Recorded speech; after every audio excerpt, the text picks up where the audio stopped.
back at the Hot Water Comedy Club, we had quite possibly the battle of the night. We got Pablo Serski and Danny JAQQ. Pablo, from all accounts, the people we've been speaking to after the battle, a lot of people are saying performance of the day, but you've also said that it was a very stressful thing for you to do. Yeah, man, absolutely. What were you feeling on stage? Were you feeling nerves or? Not nervous by the time I get on stage, but the run up to it, I drove down from Glasgow today, so I was driving for a good 4 hours, so basically the whole time I'm just trying to rattle in my head, so nervous, but as soon as we're on stage, man, it just worked, man. It was good fun.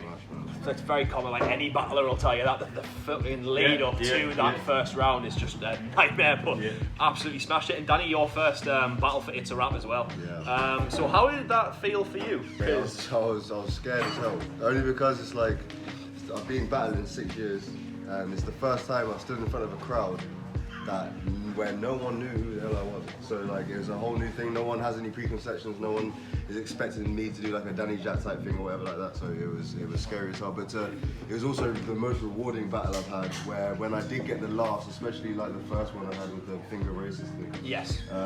Like that was crazy because no one knows who I am. No one expects me, like I said. And it was just cool as hell to like get that. It's the most rewarding thing I've had. So yeah, it's like definitely the best battle I've done, like in myself and in general. Like in terms of how much you enjoyed it. Yeah. This format is like more me than. I feel like this format is more for me than the format I've been doing for the last 6 years. It's crazy. It's quite an interesting format as well because like I've heard. I think Monty was telling me you did the Scott roast as well. We did Scott roast. So you've done several roasts before. So the roast has its very own particular sort of style to it, in the same way that a normal battle has its own way to it, but this is sort of like a mesh between the two.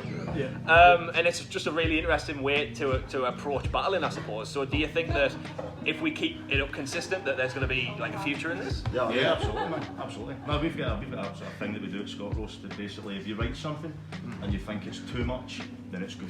If it's too much, it's good. You go with it, you know. That's it. It's like bullying with consent. That's how I like to describe it. It's like all holds barred, essentially. The one thing with like the battle rap scene itself that holds it back is that it's too in. Like too in joke, in too I can see clicky. That's like being a part of the battle rap. So you can definitely see that. There's exactly. a lot of in jokes with what's going on. Whereas with this, like even just like it's my first time here, it's my first time seeing it, and when the crowd walked in there, it's like what a good 100, 150 people, whatever. Like I did not recognize one of them, and it's like They didn't recognize you either.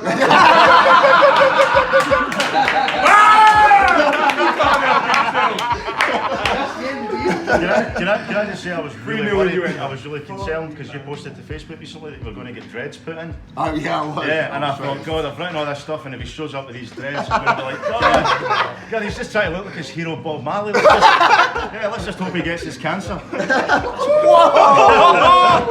And on that bombshell, time! Yeah, we got. Thank you.